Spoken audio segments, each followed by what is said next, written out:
ಕಡ್ಡಾಯವಾಗಿ ಲಗ್ನ ಪತ್ರಿಕೆಗಳಿಗೆ ಹಾಕುವಂತ ವ್ಯವಸ್ಥೆ ಬರಬೇಕು. ಯಾಕಂದ್ರೆ ನೀವೆಲ್ಲ ಅನ್ನದಾತರು. ಲಾಲ್ ಬಹದ್ದೂರ್ ಶಾಸ್ತ್ರಿ ಅವರು ಒಂದು ಮಾತು ಹೇಳಿ ಹೋಗಿದ್ದಾರೆ, ಜೈ ಜವಾನ್ ಜೈ ಕಿಸಾನ್ ಅನ್ನುವಂಥದ್ದನ್ನು. ಅದಕ್ಕೆ ನೀವು ಯಾರು ಕೂಡ ಆತ್ಮಹತ್ಯೆ ಆಗಲಿ ಅಥವಾ ಯಾವುದೇ ರೀತಿಯಾದಂತಹ ಪ್ರಾಣಹಾನಿ ಮಾಡಿಕೊಳ್ತಕ್ಕಂತಹ ವ್ಯವಸ್ಥೆಗಳಿಗೆ ಯಾರು ಕೂಡ ಬಲಿ ಕೊಡಬಾರದು, ಕಿವಿ ಕೊಡಬಾರದು. ಧೈರ್ಯದಿಂದ ಮಠಗಳಿದ್ದಾವೆ, ನಮ್ಮ ಸ್ವಾಮಿಗಳಿದ್ದಾರೆ, ಅವರ ಹತ್ರ ಒಂದು ಧೈರ್ಯವಾಗಿ ನೀವೆಲ್ಲ ನಿಮ್ಮ ಕಷ್ಟಗಳು ಹೇಳ್ಕೋಬೇಕು. ಅವ್ರು ಹೋರಾಟ ಮಾಡ್ತಾರೆ, ನಿಮಗೊಂದು ನ್ಯಾಯವನ್ನು ಕೊಡಿಸ್ತಕ್ಕಂಥ ವ್ಯವಸ್ಥೆಯನ್ನು ಮಾಡ್ತಾರೆ.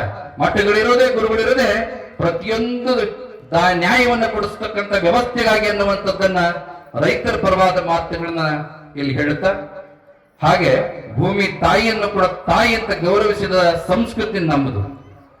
ಅಷ್ಟೇ ಅಲ್ಲ, ಕುಡಿಯುವಂತ ನೀರನ್ನ ಅವರೆಲ್ಲ ವಾಟರ್ ಜಲ ಅಂದ್ರೆ ನಮ್ಮ ದೇಶದ ಜನ ಏನಂತ ಕರೆದ್ರು, ಗಂಗಾ ಮಾತಾ ಅಂತ ಕರೆದ್ರು. ಇವತ್ತು ಕೋಟಿ ಕೋಟಿ ಜನರಿಗೆ ಸಾಕ್ಷಿಯಾಗಿ ತ್ರಿವೇಣಿ ಸಂಗಮದೊಳಗೆ ಪ್ರಯಾಗರಾಜನೊಳಗ ಮಹಾಕುಂಭ ಅಮೃತ ಸ್ನಾನ ನಡೀತಾ ಇದೆ. ಎಷ್ಟು ಕೋಟಿ ಜನ ಸ್ನಾನ ಮಾಡಿದ್ರು. ಅದು ಬಹುಶಃ ಅಂತಿಂತ ಕಾರ್ಯಕ್ರಮ ಅಲ್ಲ, ವಿಶ್ವ ದಾಖಲೆ ಆಗತಕ್ಕಂಥ ಕಾರ್ಯಕ್ರಮ ಅದು.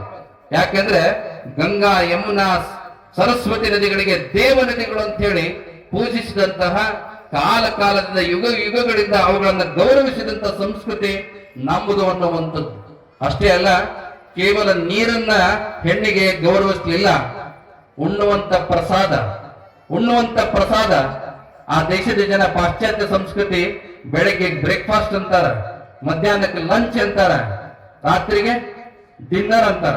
ಆದ್ರೆ ನಮ್ಮ ದೇಶದ ಸಂಸ್ಕೃತಿ ನಮಗೆ ಏನ್ ಹೇಳ್ಕೊಡ್ತದಂದ್ರೆ, ಒಬ್ಬ ತಾಯಿ ಕೈತುತ್ತಿನಿಂದ ಒಂದು ತುತ್ತು ಕೊಟ್ಲಪ್ಪ ಅಂದ್ರ ಅದು ಮಾತೆ ಅನ್ನಪೂರ್ಣೆಯ ಪ್ರಸಾದ ಅಂತ ಸ್ವೀಕಾರ ಮಾಡತಕ್ಕಂಥ ಸಂಸ್ಕೃತಿ ಯಾವ ದೇಶದಲ್ಲಾದ್ರೂ ಇದ್ರೆ ಅದು ಭಾರತದಲ್ಲಿದೆ ಅನ್ನುವಂಥದ್ದನ್ನು ನೆನಪಿಟ್ಕೋಬೇಕು.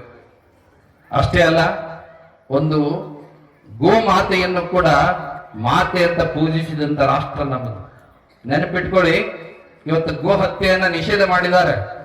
ಎಲ್ಲರೂ ಕೂಡ ಗೋ ಪೂಜೆಯನ್ನು ಮಾಡಬೇಕು, ಗೋ ಸಾಕಣೆಯನ್ನು ಮಾಡಬೇಕು. ಪ್ರತಿಯೊಂದು ಮನೆಯಲ್ಲೂ ಕೂಡ ಮೊದಲು ಗೋವುಗಳಿದ್ವು, ಎಲ್ಲರ ಮನೆಯಲ್ಲೂ ಕೂಡ ಪಶುಗಳನ್ನು ಸಾಕ್ತಿದ್ರು, ಆರೋಗ್ಯ ಸಿಕ್ತಿತ್ತು.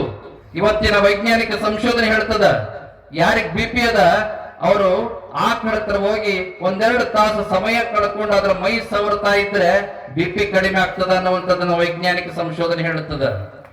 ಅದರ ಮೂತ್ರದಿಂದ, ಅದರ ಸಗಣಿಯಿಂದ ಏನೆಲ್ಲ ಲಾಭಗಳದಾವ ಅನ್ನುವಂಥದ್ದನ್ನು ಬೇರೆ ಹೇಳಬೇಕಾಗಿಲ್ಲ.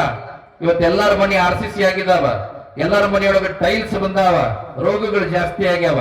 ಹಳೆಯ ಮನೆಯೊಳಗ ಯಾವತ್ತಿಗೂ ಪ್ರತಿ ದಿವಸ ಸಗಣಿ ರಾಡಿ ಬೆಳಿತಿದ್ರು. ಒಂದು ಬ್ಯಾಕ್ಟೀರಿಯಾ ಬರ್ತಿದ್ದಿಲ್ಲ, ಒಂದು ಸೊಳ್ಳೆ ಬರ್ತಿದ್ದಿಲ್ಲ, ಒಂದು ನೊಣ ಬರ್ತಿದ್ದಿಲ್ಲ. ಅದು ರೋಗ ನಿರೋಧಕ ಶಕ್ತಿ ಅದರೊಳಗೆ ಇರ್ತಿತ್ತು.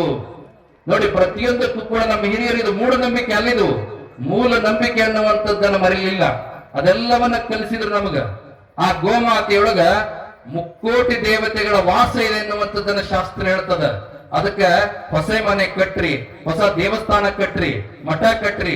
ಮೊದಲು ಆ ಮನುಷ್ಯ ಎಂತ ಕೋಟ್ಯಾಧೀಶಿದ್ರು ಕೂಡ ಅವನು ಹೋಗಂಗಿಲ್ಲ. ಮೊದಲು ಯಾವ್ದು ಹೋಗ್ತದ? ಗೋಮಾತೆ ಹೋಗ್ತದ. ಗೋಮಾತೆಯ ಪ್ರವೇಶ ಆದ ಮೇಲೆ ಉಳಿದವರು ಪ್ರವೇಶ ಮಾಡತಕ್ಕಂಥದ್ದನ್ನ ನಾವು ನೋಡುತ್ತೀವಿ. ಅಂತ ಅದ್ಭುತವಾಗಿರ್ತಕ್ಕಂಥ ಗೌರವ. ಗಾವೋ ವಿಶ್ವಸ್ಯ ಮಾತರ ಅಂದ್ರೆ ಜಗತ್ತಿನ ತಾಯಿ ಅನ್ನುವಂಥದ್ದನ್ನ ಬಿಂಬಿಸಿದಂತ ಸಂಸ್ಕೃತಿ ನಮ್ಮ ದೇಶದ್ದು. ಯಾಕಂದ್ರೆ ಹೆತ್ತ ತಾಯಿ ನಮಗೆಲ್ಲ ಜನ್ಮ ಕೊಟ್ಟ ಮೇಲೆ ಹೆಚ್ಚು ಕಮ್ಮಿ 3 ವರ್ಷ ಹಾಲು ಉಣಿಸ್ಬೋದು. ಈಗಿನ ತಾಯಿ ಅಂದ್ರೆ ಬಹಳ ಕಡಿಮೆ ಉಣಿಸ್ತಾರೆ. ಯಾವುದೇ ಕಾರಣಕ್ಕೂ ಕೂಡ ಹಾಲು ನಿಲ್ಲೋವರೆಗೂ ಕೂಡ ಮಕ್ಕಳಿಗೆ ಹಾಲು ಉಣಿಸ್ಬೇಕಿದೆ. ಆಯುರ್ವೇದ ಶಾಸ್ತ್ರ ಹೇಳ್ತದೆ. ಯಾವುದೇ ಸೌಂದರ್ಯ ಕಡಿಮೆ ಆಗಂಗಿಲ್ಲ, ಏನು ಹಾಳಾಗಂಗಿಲ್ಲ. ಯಾಕಂದ್ರೆ ನೀವು ಪ್ರತಿಯೊಂದನ್ನು ಕೂಡ ಕಡ್ಡಾಯವಾಗಿ ಅನುಸರಿಸಬೇಕು. ಮಠ ಮಂದಿರಗಳು, ಗುರುಗಳಾದಂತರು ಇವೆಲ್ಲವನ್ನ ತಿದ್ದಬೇಕು. ಜನ್ಮ ಕೊಟ್ಟ ತಾಯಿ 3 ವರ್ಷ ಹಾಲು ಕುಡಿಸ್ಬೋದು. ಆ 3 ವರ್ಷದಿಂದ ಸಾಯೋ 100 ವರ್ಷದವರೆಗೆ ಹಾಲು ಕುಡಿಸ್ತಕ್ಕಂಥ ತಾಯಿ ಯಾರು? ಗೋಮಾತೆ. ಇವಳು ಜನ್ಮದಾತೆ, ಅವಳು ಕೂಡ ಮಾತೆನೆ. ಅದಕ್ಕೆ ಆಕಳನ್ನ ಪೂಜೆ ಮಾಡ್ಬೇಕು, ಗೋವನ್ನ ಪೂಜೆ ಮಾಡ್ಬೇಕು.